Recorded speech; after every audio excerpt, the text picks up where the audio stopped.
ومن أحسن دينا ممن أسلم وجهه لله وهو محسن واتبع ملة إبراهيم حنيفا. والصلاة والسلام على رسول الله. Amma ba'd. Sa lahat ay dalangin po natin ang assistance sa Panginoon. Kayo ay kanyang ingatan. Sama niyo ang inyong pamilya sa lahat ng mga masasama. At ganun din, dalangin natin sa Kanya na Kanyang pagkalooban ng maikling oras natin ngayon.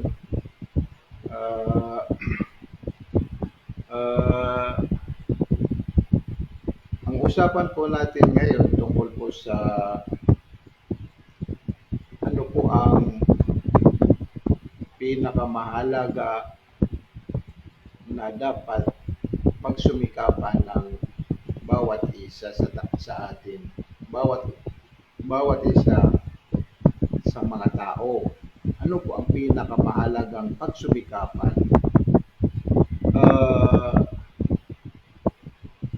Ito po ay tinatawag na ano ang kabutihan, tunay na kabutihan ng isang tao. Ano po ang tunay na kapayapaan ng isang tao.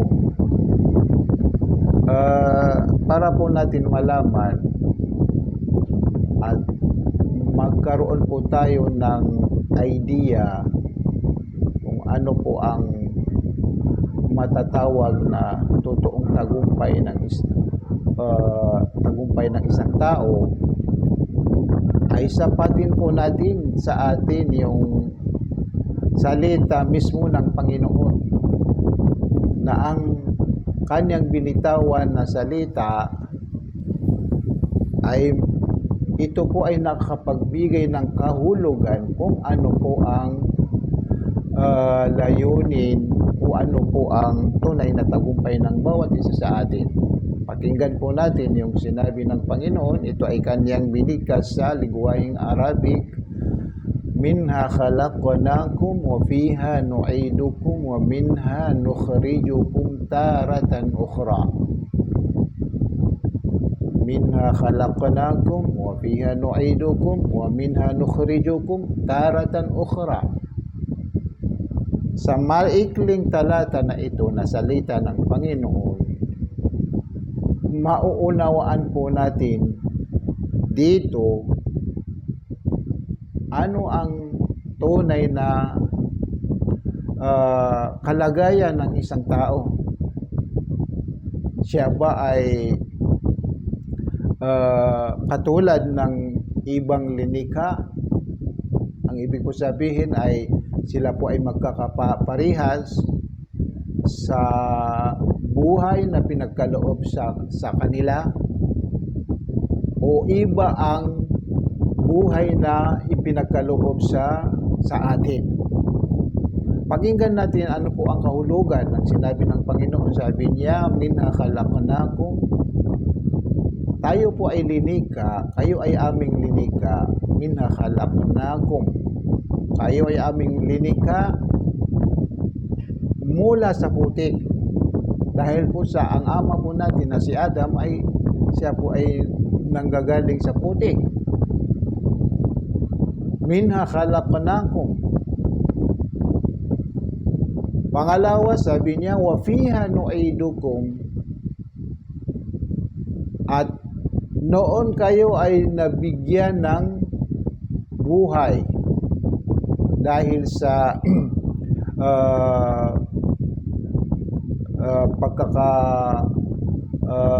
galing po natin sa mga sinapupunan ng ating mga nanay, at nalagyan ng ating katawan ng kaluluwa, binigyan po tayo ng buhay dito sa mundong ibabaw,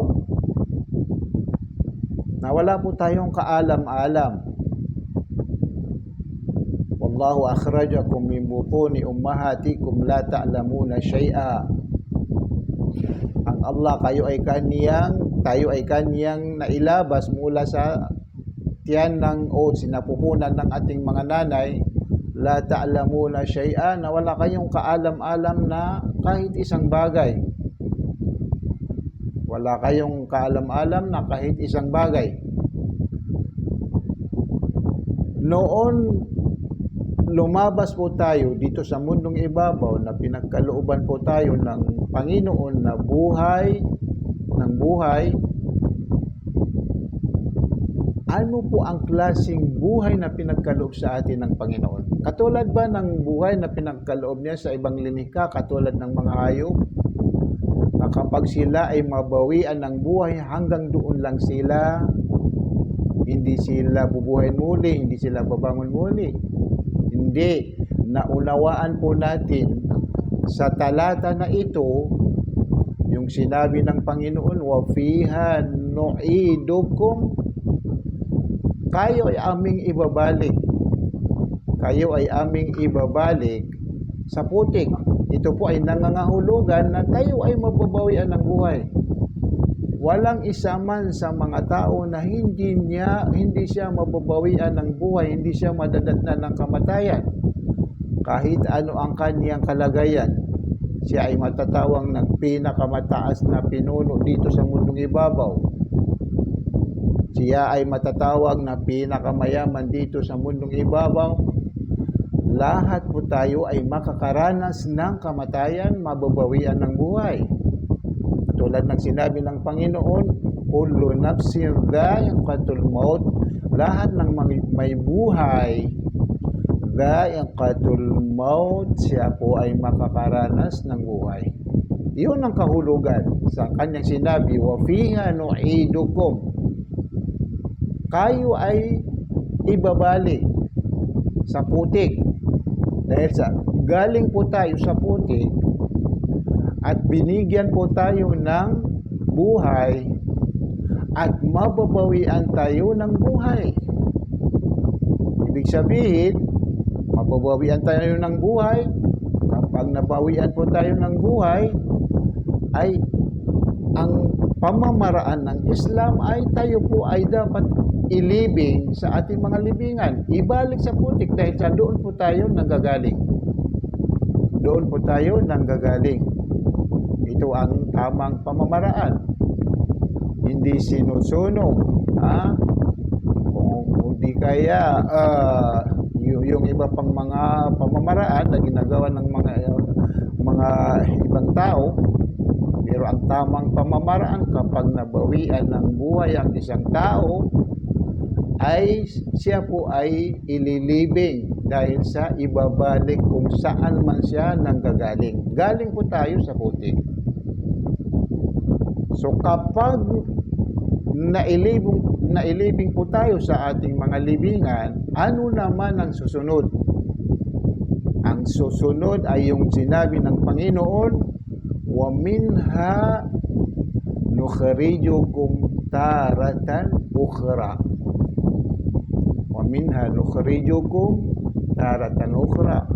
May panahon at may oras na tayo naman ay ilalabas sa ating mga libingan. Bakit? Dahil sa tayo ay babangon muli, tayo ay bubuhayin muli. Bakit? Dahil sa ipagpapatuloy po natin yung buhay ng pinagkaloob sa atin ng Panginoon. Dito natin malalaman, mauunawaan na ang klaseng buhay pala, ang klaseng buhay, oring buhay na pinagkaloob sa atin ng Panginoon ay buhay na walang hangganan. Walang hangganan. Kahit tayo ay mabawian ng buhay, ay isa din sa nararapat paniwalaan pagkaraan ng ating kamatayan, at tayo po ay bubuhayin muli, tayo ay babangon muli. Dahil sa ipagpatuloy po natin yung buhay na pinagkaloob sa atin ng Panginoon. So saan po tayo titira o saan po tayo makakapunta? Doon po tayo makakapunta sa tinatawag na kabilang buhay. Ang kabilang buhay, mayroong dalawang lugar na pinaghanda sa atin. una ang paraiso, pangalawa ay ang impyerno. Kahit saan man tayo makapunta sa dalawang lugar na ito, ang buhay na natin doon, ang buhay natin doon ay buhay na walang hangganan. Kaya dito po natin maunawaan ano po ang pinagkaibahan ng mga ating kabutihan, yung mga kabutihan natin dito sa mundong ibabaw at saka yung mga kabutihan po natin doon sa kabilang buhay. Para po tayo magkaroon ng idea kung saan po ang dapat natin pagsumikapan. Saan po ang dapat natin pagsumikapan? Ganito lang. Ang mga kabutihan po natin dito sa mundong ibabaw, katulad ng ating pinagsusumikapan, magkaroon po tayo ng magandang sasakyan, magandang bahay, magandang kasuotan, masasarap na pagkain, kung ano-ano ang pinagsusumikapan po natin na nilalaman ng mundo na ito, ay ito po ay kahit mayroon po tayong masasabi na sila ay napapalooban ng kabutihan, pero kakaunti lang na kabutihan. Bakit po natin nasabi? Dahil sa mismo tayo ang nagmamay-ari sa mga kabutihan na ito ay may hangganan ng ating oras dito sa mundong ibabaw. Ibig sabihin, may oras na tayo po ay mababawian ng buhay. Kapag tayo ay madatnan ng kamatayan, lahat ng mga bagay na ito ay ating iiwanan. Iiwanan po natin ang lahat ng mga bagay na ating pinagsusumikapan. So, ito po ang larawan o katangian ng mga kabutihan dito sa mundong ibabaw. Ikumpara po natin yung mga kabutihan natin na madadatnan natin doon sa kabilang buhay. Ikumpara po natin sa mga kabutihan na ating madadatnan doon sa kabilang buhay, lalo na kapag doon po tayo makapasok sa paraiso. Sana ay tayong lahat ay makapasok sa paraiso at doon po tayo patutuloy ng Panginoon sa paraiso. Yung mga kabutihan na ating madadatnan doon sa kabilang buhay, dahil sa ang pinaka mababang level na taong makakapasok sa paraiso ay yung taong ipagkakaloob sa kanya ng Panginoon na paraiso na katumbas ng sampung mundo. Ibig sabihin ay dudublihin ng 10 ang mundo na ito. Yun ang pinakamababang level na taong makakapasok sa paraiso. Masya Allah. Napaka swerte yung taong ito ang kanyang napagsumikapan. So ngayon, lahat ng mga kabutihan na napapaloob po doon sa paraiso na atin madadatnan, ito ba ay matatawag na mahalaga o pinakamahalaga? Matatawag po ito na pinakamahalaga dahil sa tayo ang nagmamay-ari sa mga kabutihan na ito, ay ang buhay po natin doon ay walang hangganan. Hindi po tayo mababawian ng buhay. Sa loob ng paraiso, hindi po tayo magkakasakit. Sa loob ng paraiso, hindi po tayo magkakaproblema. Sa loob ng paraiso, hindi po tayo tatanda. Higit sa lahat, hindi tayo mababawian ng buhay. So, ibig sabihin, kung tayo mismo ang nagmamay-ari sa mga kabutihan na ito, hindi tayo mababawian ng buhay, masasabi po natin, yung mga kabutihan na ating madadatnan doon sa paraiso ay sobrang napakahalaga. Dapat dito natin gisingin ang ating mga sarili. Dahil po sa mayroon po tayong napapansin na ang kanilang pinagsusumikapan lang, ang naabutan ng kanilang pagsusumikap ay yung mga kabutihan na hindi naman gaano kahalaga. Yung mga kabutihan dito sa mundong ibabaw, nasabi po natin na lahat po ito matatawag na kabutihan, pero ang napapaloob sa kanila na kabutihan ay ito ay hindi naman gaano kahalaga. Dahil sa mismo tayong nagmamayari sa kanila ay mababawian po tayo ng buhay. So, ang pinaka-importante, nalaman po natin ano po ang pinagkaibahan ng dalawang kabutihan na ito. Kabutihan natin dito sa mundong ibabaw at saka yung kabutihan po natin doon sa kabilang buhay. So ngayon, tayo mismo ang pipili kung saan ang magugustuhan natin sa dalawang kabutihan na ito. Saan po sa dalawang kabutihan na ito na ating pipiliin? Siyempre, ang masasabi po natin ay yung pinakamalaking kabutihan. Yung mga kabutihan natin doon sa kabilang buhay. Dahil po sa ito ay kabutihan na walang hangganan. Hindi mapuputol, hindi mawawala sa atin, hindi mananakaw sa atin, hindi makukuha ng iba, kundi ito lahat ay mananatili po sa atin. So, ito ang dapat.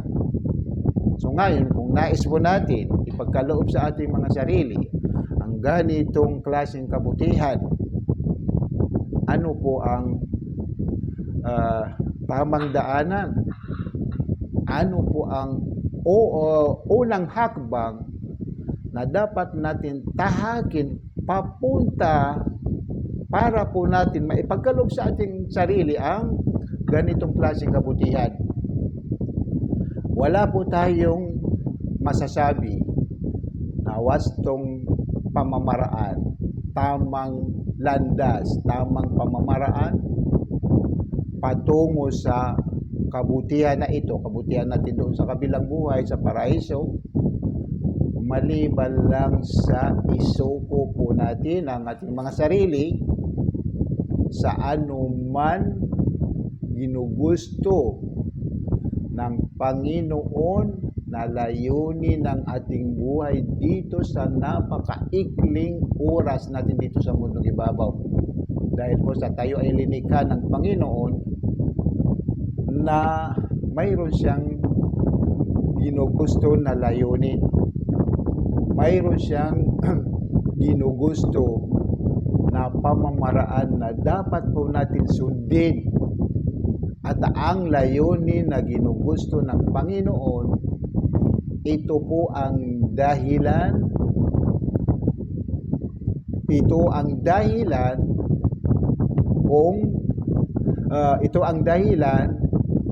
para malugod po sa atin ng Panginoon.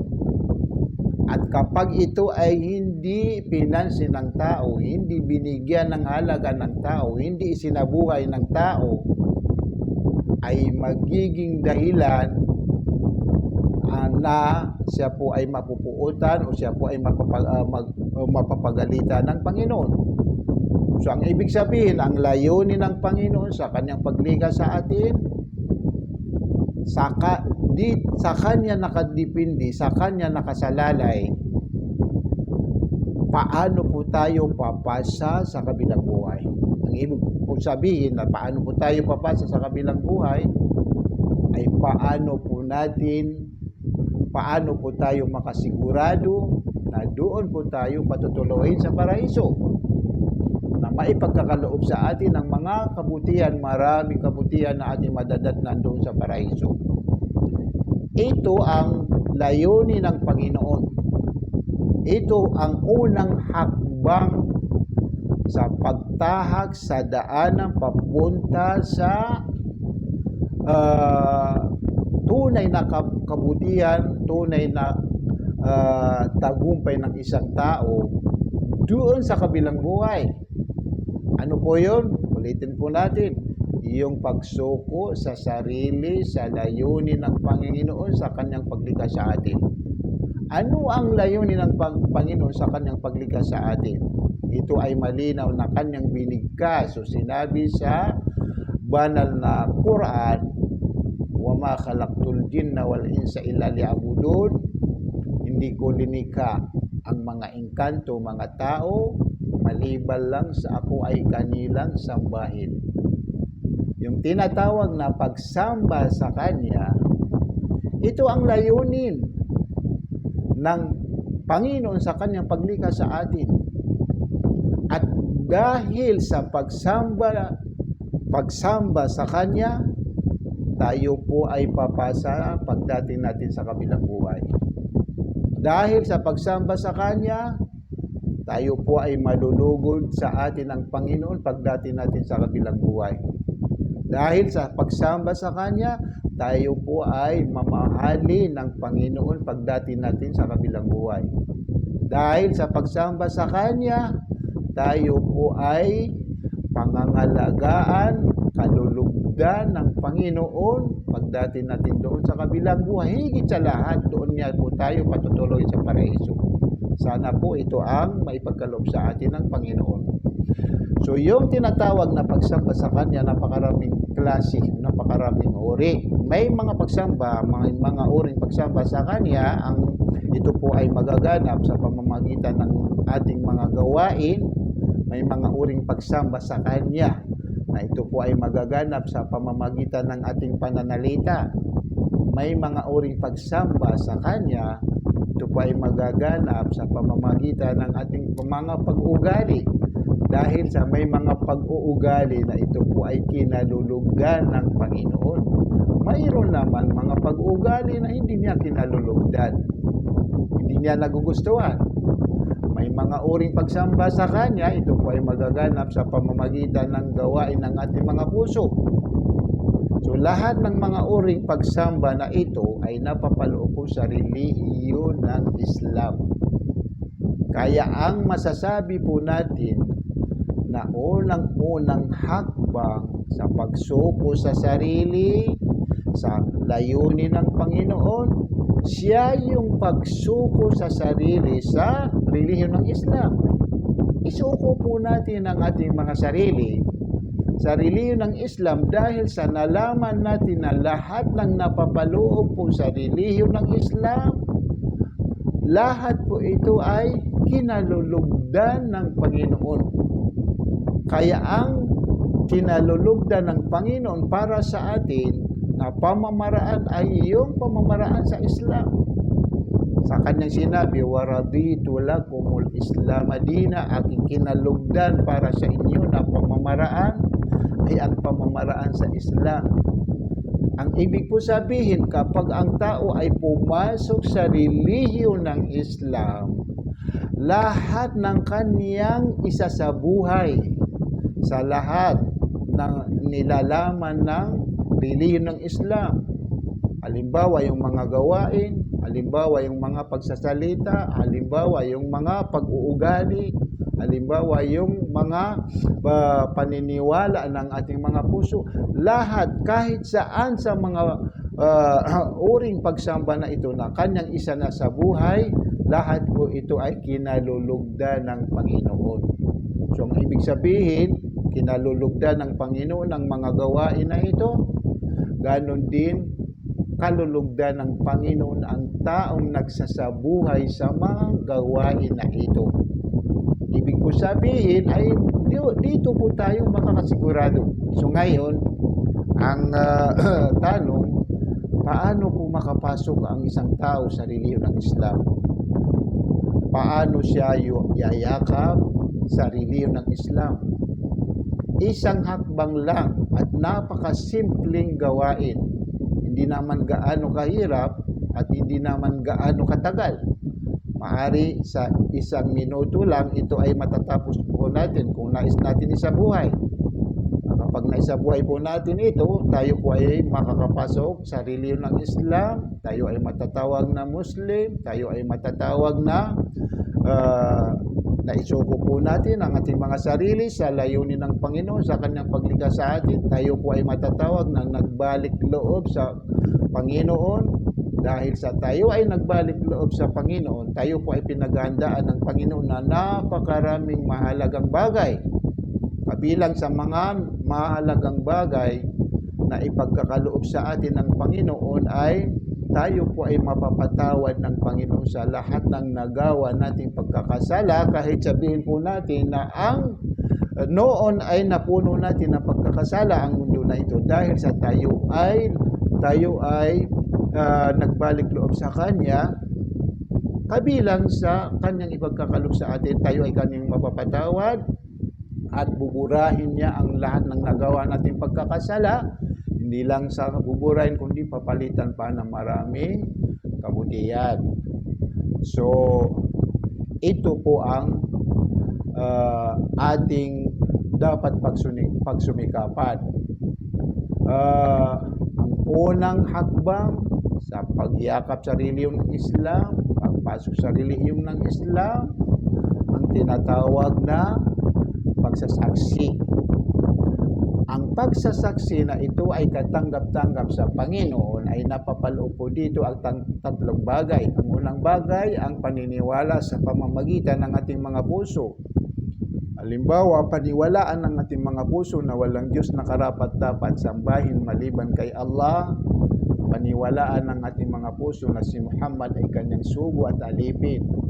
Pangalawang bagay, anuman ang pinaniwalaan ng ating mga puso, dapat po natin ito bigkasin sa pamamagitan ng ating mga bibig.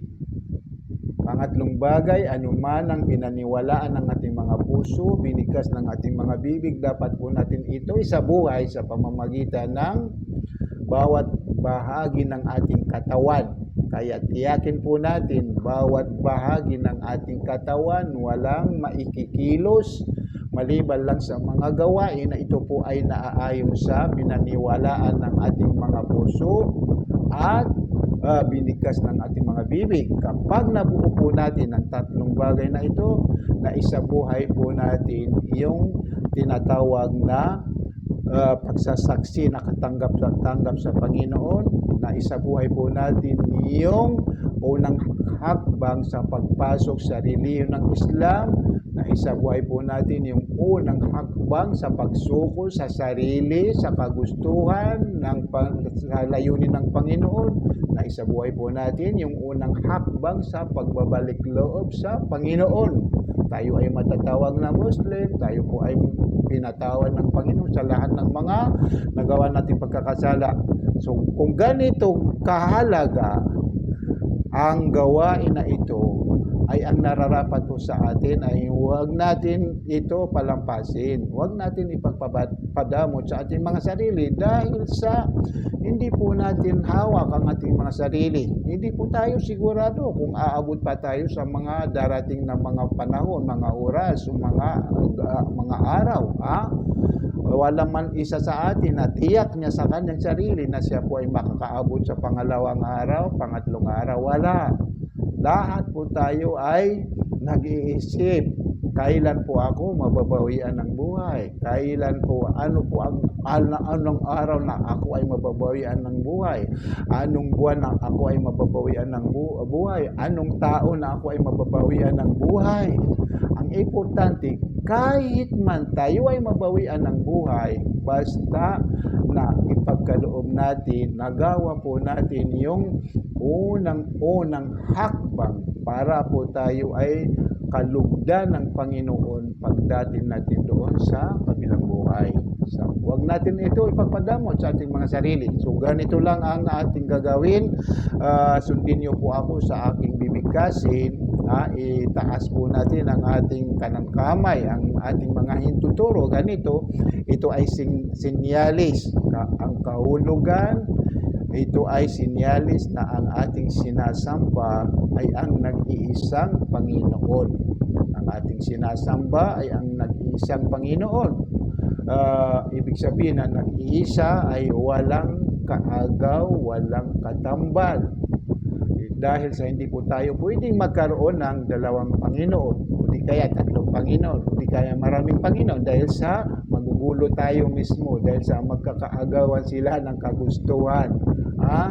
Ito ay malinaw na sinabi ng Panginoon sa banal na Quran, "Law kana fihi ma'alihatun illallahu la fasadata."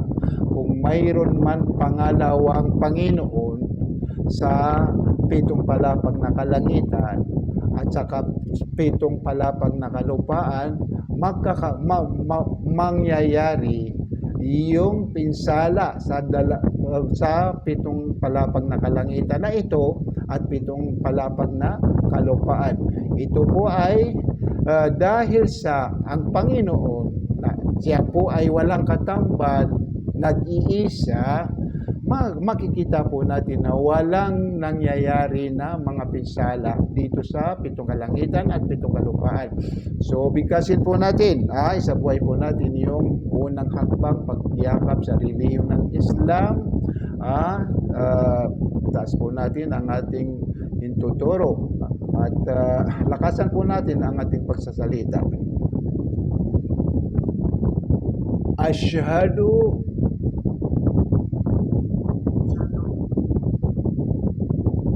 Allah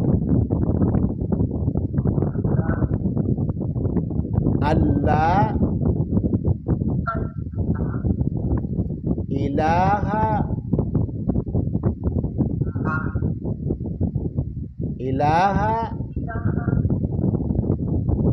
illallah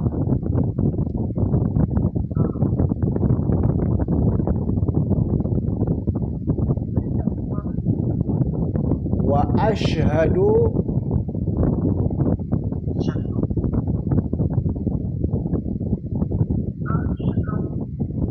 anna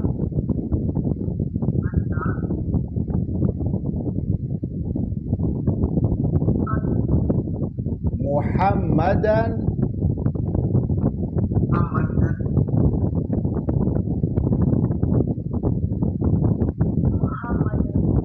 abduhu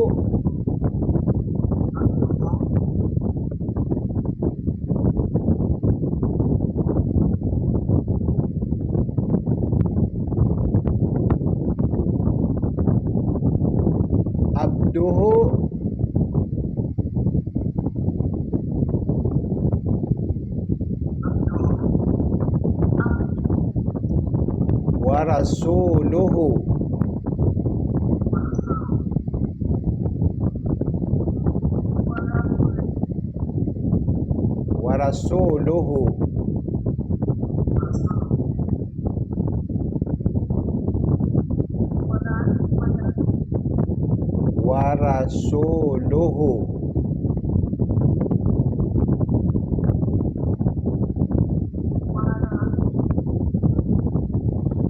wa anna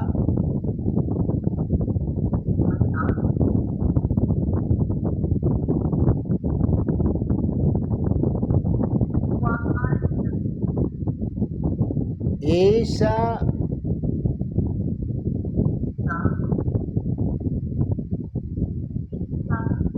abduhu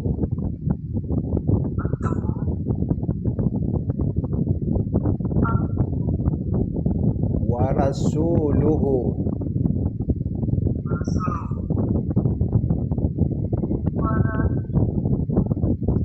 Ako ay sumasaksi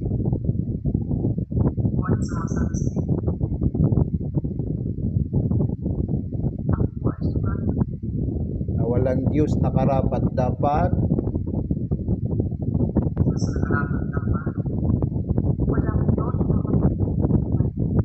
sambahin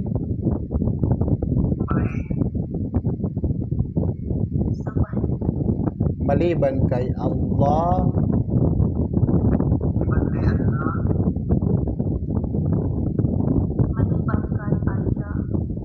at ako ay sumasaksi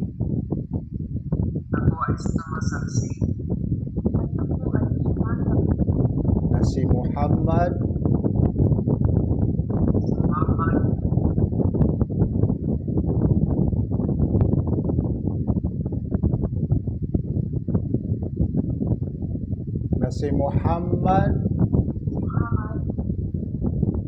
ay kanyang sugo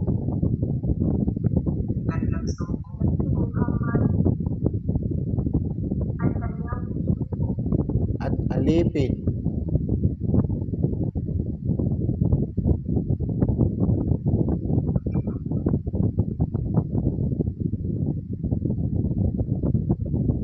at alipin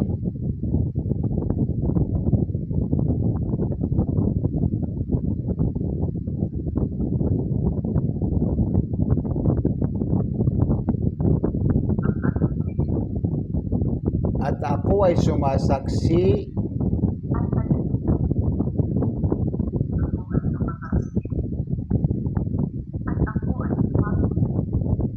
na si Jesus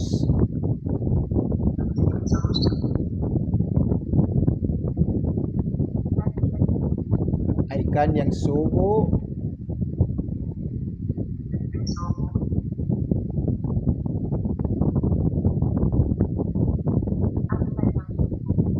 at alipin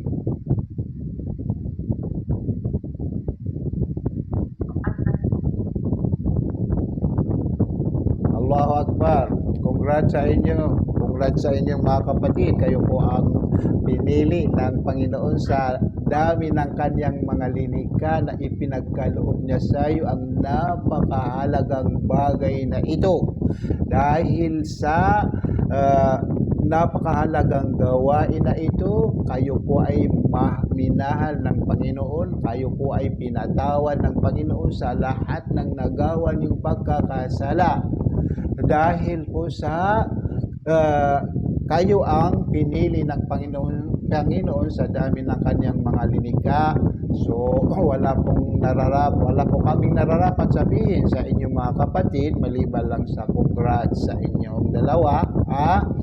Kayo po ay ingatan ng Panginoon sa lahat ng mga masasama, kasama niyo ang inyong mga pamilya at tayo po ay kanyang tulungan sa pagsasabuhay sa anuman ninanais o mga gawain na kinalulugdan ng Panginoon para sa atin. So congrats sa inyo ulit, congrats sa inyo.